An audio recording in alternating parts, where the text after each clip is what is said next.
Manifester le désir d'accéder à ces postes. Non, ici je suis servante de Dieu. Sur Paix Divin, je suis servante de Dieu. Sur Auré, on parle, on est autre chose. On est sociologue, gestionnaire des projets, on est coach de vie. Mais ici, sur Paix Divin 2, sur Paix Divin 2, on est servante de Dieu. Voilà. On va commencer d'ici 1 minute. Hein. Oh là là là. Merci. Posséder les trônes pour Dieu. Posséder les trônes pour Dieu. Merci pour ceux qui tapotent, c'est très gentil, c'est vraiment gentil. Posséder les trônes pour Dieu. Alors, on va s'appuyer sur un verset comme d'habitude parce que tout ce que nous disons, hein, il faudrait que tout ce qui sort de notre bouche ait des supports dans la Bible. Proverbe 29, le verset 2. Alors, je lis, ça dit ceci. Quand les justes se multiplient, le peuple est dans la joie. Quand le méchant domine, le peuple gémit. Je reprends. Quand les justes se multiplient, le peuple est dans la joie. Quand le méchant domine, le peuple gémit. Alors aujourd'hui, on va vite aller. Hein. On va pas faire 1 heure du temps, juste 30 minutes, ça va. Alors, on parle de juste et on parle de méchant. C'est vrai, tout le monde crie aujourd'hui, ben, la méchanceté prend de l'ampleur. Oh là là là là là, tout le monde est corrompu. Par ici, il y a la corruption. Nos gouvernants sont corrompus. Aujourd'hui, je parle pour ceux qui aiment faire la politique. Oui, mais ça ne va pas. Nos dirigeants sont corrompus. Les dirigeants sont quoi? Nos pays sont des quoi? Je ne sais pas si c'est des vassaux, bien quoi, pour les pays occidentaux. Ce sont eux. Ils prennent de l'argent sur notre dos et ils nous disent des politiques qu'il ne faut pas et ils nous donnent des choses qu'il ne faut pas et ils nous empoisonnent et ceci et cela. De l'autre côté, tu vas à l'hôpital, personne ne te regarde. Ta personne est malade, tu l'amènes aux urgences. On te dit, mais si tu ne donnes pas de l'argent, il faut... on te laisse là, quoi. La personne peut mourir, ça ne lui dit absolument rien. Dans les cliniques, c'est comme ça. Des fois, vous avez l'argent, on vous écrit des ordonnances, c'est pas possible. Quelques jours après, il y a des médicaments qui disparaissent. Ils prescrivent même des choses dont ils n'en ont pas besoin. Et c'est comme ça. C'est pareil à plusieurs endroits. C'est partout. Il n'y a pas ce secteur-là qui a été épargné. Pourquoi c'est comme ça? C'est simple. C'est parce que les dirigeants, ceux qui sont à la tête de ces structures-là, ne sont pas des personnes justes. Je suis désolée de le dire, mais c'est vrai. Ceux qui sont là ne sont pas des personnes que la justice intéresse. Si déjà le patron est comme cela, mais les employés seront comment? Parce que les enfants, je schématise, les enfants sont le reflet de ce que font les parents. Les enfants font exactement ce que les parents font. Si vos employés, si vos administrés constatent que vous êtes pareil, que vous êtes corrompus, vous ne pouvez pas leur apprendre la morale, vous ne pouvez pas leur demander d'être juste. Vous ne pouvez pas leur demander de ne pas voler, de ne pas prendre, chez nous, on dit des cailloux, poser des cailloux sur les dossiers quand les gens viennent demander leur service. Ce n'est pas possible. Alors, nous devons posséder des trônes pour Dieu. Lorsqu'on prend un pays, nous avons un président, on prend un ministère, le ministère a un ministre, on prend une structure, il y a un DG, on prend une province, il y a les chefs régions, ça dépend de chaque pays, il y a les provinces, il y a les départements et il y a des chefs à chaque niveau, je dirais sur une échelle hiérarchique, chaque niveau a son patron, à son dirigeant, à son gouvernant. Alors, nous devons tout faire, nous, en tant que chrétiens, nous devons tout faire pour occuper ces postes-là. C'est pour cela qu'on dit de posséder ces trônes. Ces dirigeants, nous les comparons ici à des rois qui sont assis sur leur trône.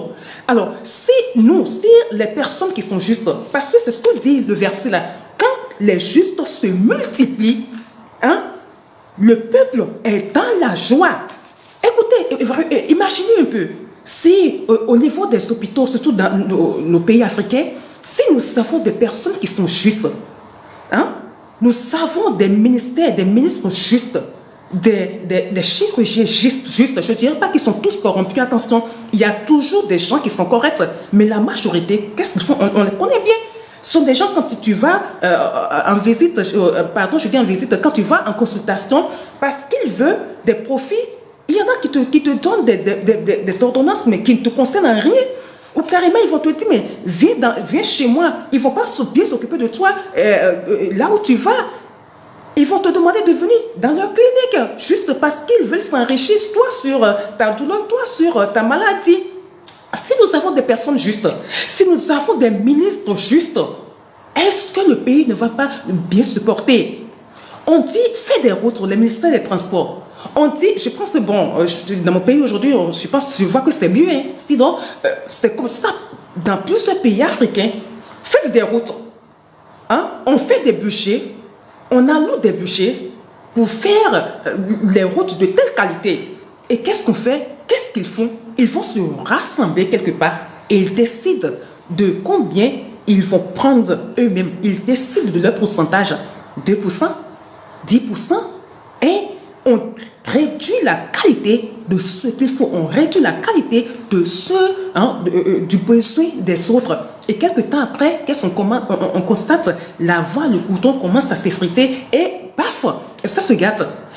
Au niveau de la justice, du ministère de la Justice, mais puisque nous sommes en train de parler de la justice, vous voyez ce qui se passe aujourd'hui? Est-ce que les gens que nous avons là, ce sont des personnes justes? Est-ce que nos dirigeants se soucient de la justice? Ou bien nous avons une justice taillée sur mesure? Ou lorsque ça nous arrange, on promulgue, hein, on divulgue des lois, on prend des décrets. Quand ça nous concerne, quand ça nous convient, qu'il y a quelque chose, il y a une situation sur le terrain qui nous convient, alors on taille une loi sur mesure pour ça.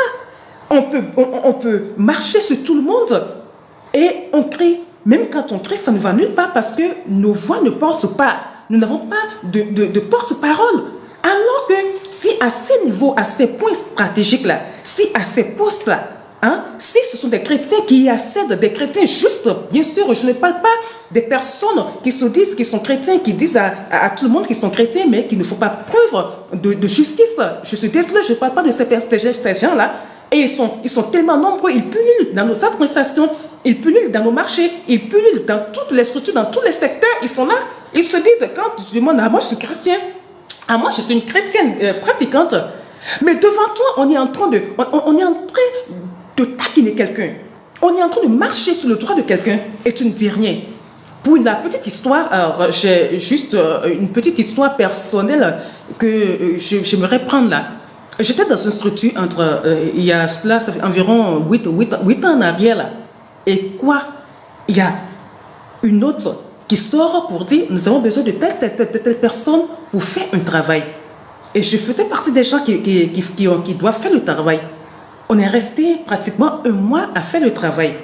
Il y a d'autres qui n'ont pas fait ce même travail que nous. Et c'était un travail, je vous assure, épuisant. Très, très épuisant. Mais les autres, non, ils étaient épargnés. Ils sont restés à leur bureau. Mais à la fin, quand il fallait rémunérer ceux qui ont travaillé, en plus de ce que nous prenions comme salaire, et quand on allait nous ajouter je sais pas, c'est pas un pourboire, mais quand on allait nous rémunérer, quand on allait nous féliciter avec les billets craquants, comme vous le savez, pour ce travail que nous avons abattu pendant un mois, mais ceux qui étaient restés dans le bureau, c'est ces gens-là qui ont été payés en premier, sont eux qui ont reçu leur enveloppe en premier. Et nous, c'était après. Mais c'est nous qui avons abattu tout le problème. On a vu ça. On voyait ça. Mais on ne pouvait pas parler. Mais parle. Parle. Si tu veux parler, il faut parler. Tu ne peux même pas. Tu vas rechigner. Tu vas juste faire... Mais ça ne va nulle part en fait, quoi. C'est ça, l'injustice. Quand les personnes qui sont comme ça pilulent, il n'y a que de l'injustice et ça, on l'observe partout. Alors, qu'est-ce qu'il nous faut faire? Il nous faut nous lever. Je suis étonnée, vous voyez, là, tout à l'heure, il y a monsieur, j'ai oublié le nom, qui vient de me dire, il m'a dit, bonjour mon journaliste. Il y a quelqu'un qui me disait vendredi, bonjour ma sociologue, bonjour ma coach, bonjour ici et ça. Et je dis non, comme j'ai répondu tout à l'heure, je dis, mais non, ici, je suis servante de Dieu. Bien, ah non? Ah ben oui, après on m'envoie des messages inbox. Ah bon? Maintenant tu es servante de Dieu? Alors tu n'es plus sociologue? Alors tu n'es plus gestionnaire de projets? Oui, je suis gestionnaire des projets, je suis sociologue et je suis aussi servante de Dieu. Je ne le cache pas, c'est mon ministère. Dieu m'a appelé à cela. Il ne m'a pas dit, mais laisse de côté la sociologie, laisse de côté les autres choses. Mais je combine les deux. Il me permet de le faire et je combine ces manteaux-là. Vous voyez? Donc, on te voit après parler de la politique. Là où je voulais en venir, c'est là. On te voit parler de la politique, on se dit, mais attends, mais ce n'est pas la dame là, ce n'est pas celle qui fait pain divin là, ce n'est pas elle qui nous parle de Dieu tout le temps ici.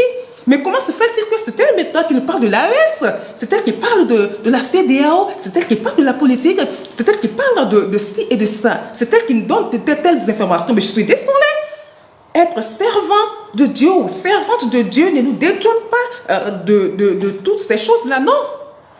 Je suis servante de Dieu, oui, mais je suis avant tout citoyenne.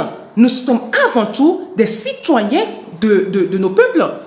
Alors, nous avons le droit de donner notre avis sur ce qui, de façon pacifique, merci, de façon pacifique, nous avons le droit de donner notre avis sur tout ce qui se passe.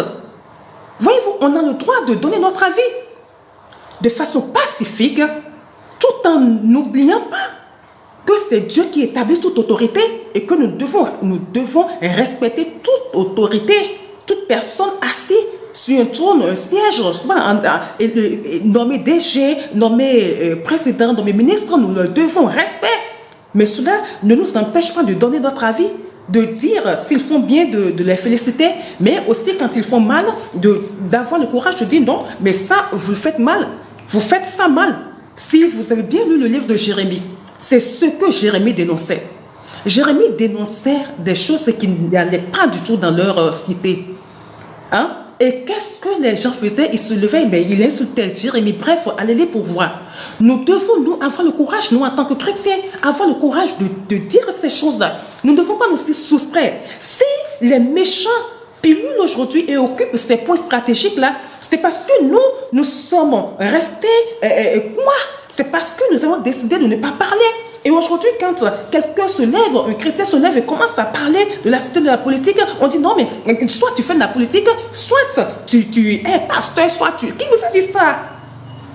Être enfant de Dieu, être servant ne vous empêche pas d'être ce que vous êtes. D'accord?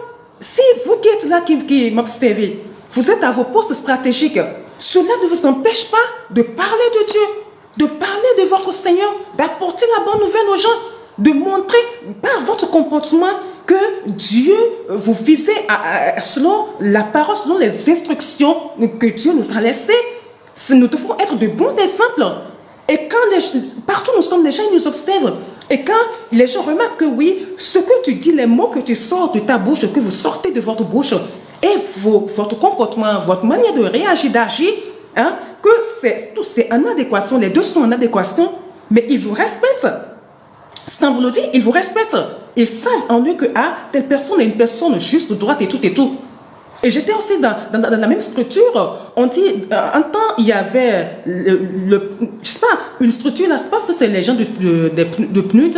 On dit le PNUD, voilà. Et ce sont des gens du PNUD qui se sont rapprochés de notre structure, qui voulaient des gens pour faire une petite publicité. Alors, j'étais parmi les gens qui ont été choisis. Et il y avait 3 personnes en plus. Nous étions 3, voilà, à travailler sur le sujet en question, à faire la rédaction qu'il faut. Et les journalistes étaient venus après pour nous prendre, vous voyez, quand on veut faire des spots publicitaires, là, vous savez tout ce qui se passe derrière. Donc, quand ils ont amené le projet, en fait, il y avait des gens qui étaient proches de notre supérieur hiérarchique et qui étaient très très proches. Ils étaient du même village, ils parlaient la même langue et tout et tout. Mais comme c'était un travail qui nécessitait une réflexion, qui nécessitait une concentration maximale, qui nécessitait qu'on se retire, qui nécessitait qu'on donne le meilleur de soi, mais ils se sont retirés. Ils se sont dit, mais bah voilà, ils n'ont pas pris cela au sérieux. Mais quand nous, on a fini de faire nos rédactions, de présenter tout et tout, ils ne savaient pas que bon, les gens, les journalistes allaient se présenter pour ça. Et parce qu'ils avaient été ceux qui ont présenté le projet, ils se sont tus sur ce point-là. Alors après, quand les journalistes sont venus, ils étaient venus les autres qui ne voulaient pas faire le travail, les autres qu'on avait épargnés là. Ils étaient dans la salle pour nous observer, comment le travail était en train comment est-ce que les journalistes étaient en train de prendre les images et tout et tout. Et c'est là que ça leur a plu. Et qu'est-ce qu'on a fait? Puisqu'on a tourné une partie dans la structure dans laquelle j'étais le don, et une autre partie aussi de leur service là-bas, au siège, voilà, du PNUD, à Kadjaoula, bien sûr. Donc, quand ils ont vu cela, on a fait une première partie. Pour la deuxième partie, on les a tous envoyés. Hein. On les a tous envoyés. Et quand mon supérieur hiérarchique m'a appelé pour me dire, mais attends, aujourd'hui, tu vas là-bas avec tel et tel collègue. Je me suis arrêtée, j'ai dit, mais c'est pas possible. J'ai dit, mais excusez-moi, monsieur, excusez-moi, mais on n'a pas fait le travail ensemble. Et ce qui m'avait énervé, même si je n'ai pas été impoli, pardon, avec mon supérieur, non. Mais ce qui m'a intrigué, c'est le fait qu'on ait laissé la personne avec qui j'ai travaillé durement, qu'on ait laissé ce collègue-là et qu'on envoie maintenant quelqu'un d'autre à sa place, quelqu'un d'autre fait sa rédaction, lire sa rédaction, présenter à sa place. Mais j'ai dit non. Je dis, mais et l'autre, il ne va pas. Il m'a dit, j'ai dit, attends, mais c'est lui qui a fait le travail, c'est avec lui qu'on a fait le travail. Celui-là, tel là. Mais lui, vous savez qu'il n'a rien fait avec nous. Il a dit, oui, mais je comprends, mais c'est comme ça, mais c'est le DG qui a décidé cela. Et effectivement, c'est ce qui a été fait. Vous voyez combien de fois l'injustice est assise dans nos sociétés, dans nos pays, dans nos sociétés, dans nos structures étatiques comme privées, parce que les justes ne prennent pas leur responsabilité. Et prendre sa responsabilité, c'est quoi? C'est déjà de commencer à opiner sur des sujets politiques. C'est quand nous allons à l'église là, quand nous sommes dans les cantines, dans les écoles de dimanche, quand nous allons pour nos divers, on ne dit pas d'aller parler de la politique à l'église, non. Mais c'est de faire comprendre aux chrétiens que oui, ils font partie des citoyens de leur pays et qu'ils doivent opiner, qu'ils doivent donner leurs opinions dans le respect. Ils doivent parler, on doit sentir que vous existez.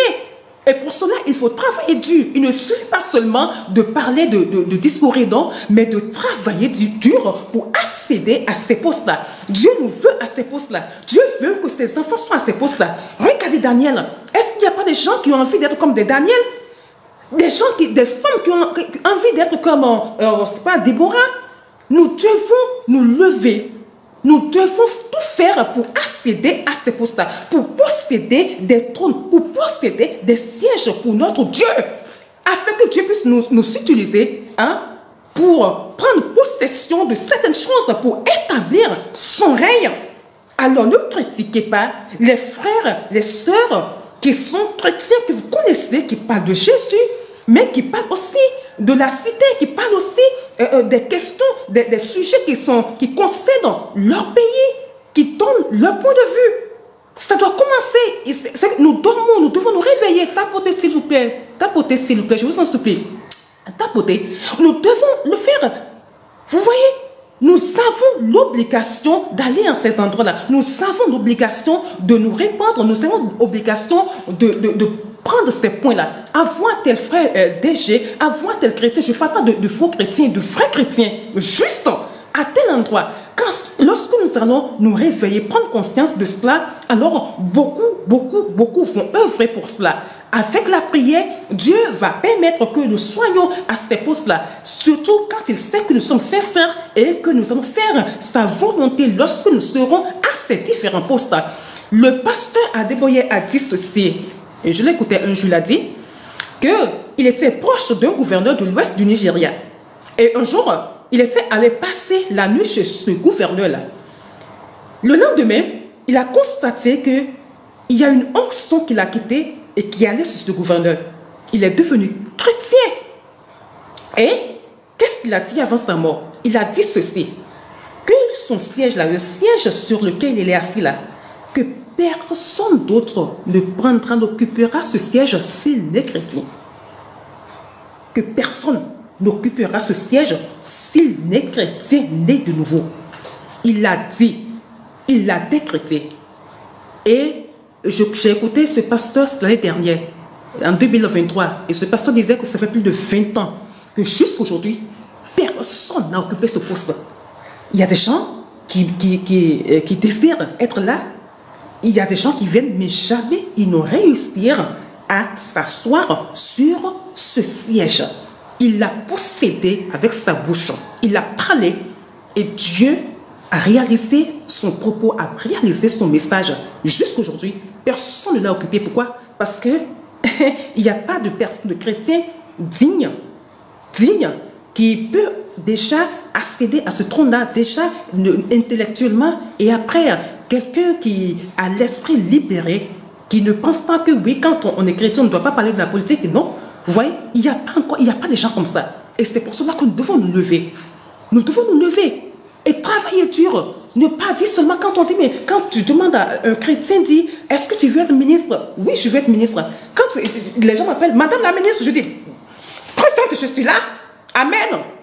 Tu m'appelles ministre, je te dis, mais présente, je suis là. Amen. Vous pensez que si aujourd'hui on me nomme ministre, je vais refuser? Je ne vais pas refuser. Vous serez en train de vous poser la question de savoir, mais attends, mais si tu acceptes le poste de ministre, quand deviendra-t-il? C'est-à-dire, pain divin deviendra quoi? La méditation deviendra quoi? Écoutez, je vais accepter. Et la méditation, je vais continuer à la faire. Vous pensez que ça va m'arrêter? Daniel, le poste que Daniel a occupé à Babylone ne l'a pas empêché de prier son Dieu et d'être à tu et à toi avec son Dieu. Il priait matin, midi et soir. On n'a pas pu lui enlever cela. On a comploté, mais on a échoué. Ils ont échoué face à lui.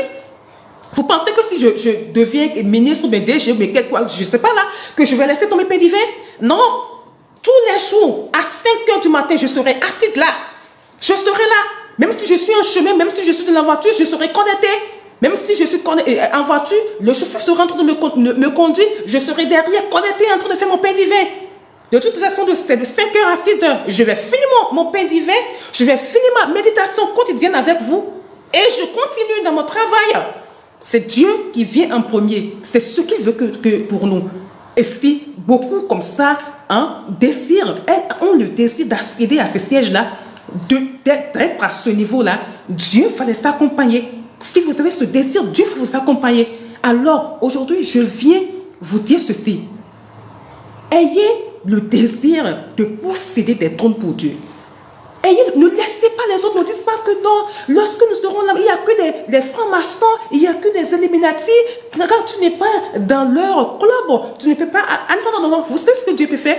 Est-ce que vous savez de quoi Dieu est capable? Si c'est lui-même qui a dit ça dans sa parole pour dire que c'est parce que les justes ne se multiplient pas qu'il y a la méchanceté, c'est qu'il veut que les justes se multiplient. Vous comprenez?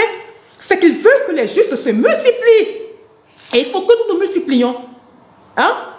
N'arrêtez pas nos frères et sœurs qui parlent de la politique. N'arrêtez pas. Et vous aussi, vous qui êtes là, parlez de la politique. On ne vous demande pas d'insulter, mais donner des apports constructifs. Dites les choses qui peuvent vous faire avancer. Il ne faut pas critiquer pour critiquer, non. Il ne faut pas insulter surtout. Et ne dites surtout pas quand il y a quelqu'un qui est là, tout ce que la personne fait, la personne ne fait rien de bon. Non. Dites ce que la personne fait de bien déjà. Louez la personne déjà pour ce qu'il fait. Et dites ce qui ne va pas, ce qu'il faut ajouter. Dites-le. C'est ce que Dieu veut de nous. Que nous ne soyons pas toujours la traîne. Vous savez, nous les chrétiens, nous sommes toujours la traîne. Ce qui fait qu'ils ne nous respectent même pas. Ces gens-là ne nous respectent même pas. Ils ne nous respectent pas parce qu'on ne nous voit nulle part. Même quand on est quelque part, on se cache. Des chrétiens qui ont peur de montrer qu'ils sont chrétiens. Ils vont dans une réunion, ils vont dans une assemblée. On dit oui, c'est les Nations Unies, on dit c'est la CEDEAO, on dit oui, c'est la présidence, on dit c'est le ministère, et tout le monde est autour d'une table ronde. Les autres, vous avez quelque chose à faire, vous avez une présentation à faire, vous savez, et vous restez là. Vous ne pouvez même pas ouvrir votre bouche et prier. Même si je sais que dans l'assemblée, il y a des musulmans, il y a des chrétiens, il y a des bouddhistes, il y a tout ce que nous savons là, des animistes, il y a tout. Mais vous, même si vous ne pouvez pas obliger les gens à prier comme vous voulez parler. Mais arrêtez-vous et parlez, priez, fermez votre yeux et parlez afin de prendre le micro. Mais les chrétiens ont peur de faire cela. Alors que les autres là, ceux de qui vous avez peur là, ceux qui sont là, qui vous regardent et que vous regardez que vous avez peur là, ils ont déjà prononcé des choses avant de sortir. Ils sont assis sur des choses. Nous n'avons rien, c'est comme ça que nous sortons. Vous voyez, regarde, on n'a rien. On montre nos bras, il n'y a rien. Il n'y a pas de bague, il n'y a pas de scarification. Nous, il n'y a pas de perles. C'est seulement je pouvais enlever mes dommages. Et on n'a pas ces choses-là. On est comme ça. Mais notre puissance nous suit. Le Saint-Esprit est en nous. Et on a peur pourquoi? Je suis chrétien, j'aurais peur pourquoi? Maintenant, il faut prier. Oui, je prie. Parce que lui-même, avant de sortir, il a invoqué quelque chose. Personne n'est neutre. Je vous assure, personne dans cette vie-là, dans ce monde-là, n'est neutre. S'il ne dit rien devant toi, c'est qu'il a déjà fait avant d'être là. Ou carrément, il est assis sur quelque chose, mais intérieurement, ils sont en train de dire des choses pour vous influencer. Et vous avez peur de prier, vous avez même peur qu'on sache que vous êtes des chrétiens. Mais qu'est-ce que c'est? Qu'est-ce que c'est? Et en agissant ainsi, quand est-ce qu'ils vont nous respecter? C'est-à-dire que vous leur donnez les raisons, vous leur donnez les raisons de pouvoir dire que oui, je ne sais pas, tout ce qui est promotion, tout ce qui est trône, tout ce qui est innovation, tout ce qui est décision, siège de décision, les chrétiens ne doivent pas y avoir assez, quoi. Dieu est fâché contre nous, hein. Dieu est fâché contre nous. Alors, il est temps que nous nous levons. Il est temps que nous fassions le nécessaire. Voilà. Parce que lorsque le chrétien est là, Dieu utilise le chrétien aussi pour abolir les pratiques, des décrets, pour abolir certaines choses. Vous voyez, par exemple, il y a des décrets dans des pays dans lesquels on dit tel jour, on va adorer Baal. C'est à vous. Et comprenez-moi, je ne vais pas. On va adorer Baal. On prend une date pour adorer Baal. Baal n'a jamais créé une nation. Est-ce que Baal n'a jamais créé un pays? Est-ce que Baal peut dire comment le soleil fait pour sortir? Est-ce que Baal a déjà enlevé le soleil là de l'Est pour l'amener à l'Ouest? Et on dit oui que nous avons une nation, on va dédier une journée à Baal dans l'année. Et pendant 3-4 jours, on ne fait que danser, on ne fait que louer tout le monde entier sait que oui, ici, là, ils adorent Baal. Et cela joue sur nous aujourd'hui. Si c'était une personne, en ce temps-là, si c'était une personne juste, un chrétien qui était à ce poste-là, qui était sur ce trône-là, est-ce qu'ils allaient prendre un tel décret? Est-ce qu'il allait prendre un décret pareil? Un décret qui fait en sorte que Dieu est en colère contre nous, contre notre nation?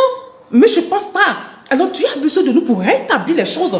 Il a besoin de notre présence pour rétablir les choses. Réveillons-nous. Réveillons-nous. Nous devons posséder ces endroits-là. Nous avons besoin des chrétiens au niveau des ministères. Nous avons besoin des chrétiens à la présidence. Nous avons besoin des chrétiens au niveau, à la tête des structures. Nous avons besoin des chrétiens partout.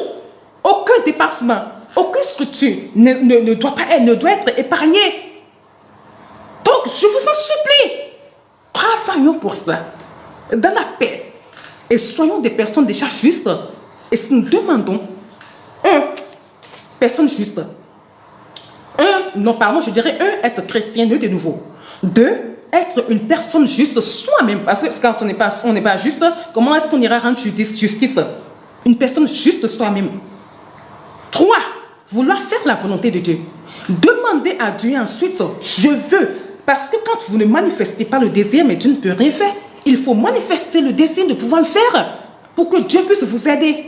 Manifester le désir d'accéder à ces postes. 4, travailler. Il ne suffit pas de manifester ce désir-là, mais de travailler. D'accord? De travailler à cela. Je dis, si tu dis que tu veux travailler au niveau du ministère, que tu veux travailler à la présidence, que tu veux être DG de telle structure et tout, et toi, tu n'écoutes jamais les informations. RFI, ce n'est pas ton dada, ce n'est pas ta tasse de thé, pardon. BBC, ça ne te regarde pas. France 24, ce n'est pas ton problème. Hein? CN, ce n'est pas ton problème. Les BF, les chaînes qui donnent les informations, qui informent là, ce n'est pas ton problème. Toi, tu es toujours dans les Mapouka, tu es toujours dans les Djeneba. Djeneba est sorti maintenant. Ils sont tous sur Djeneba, non?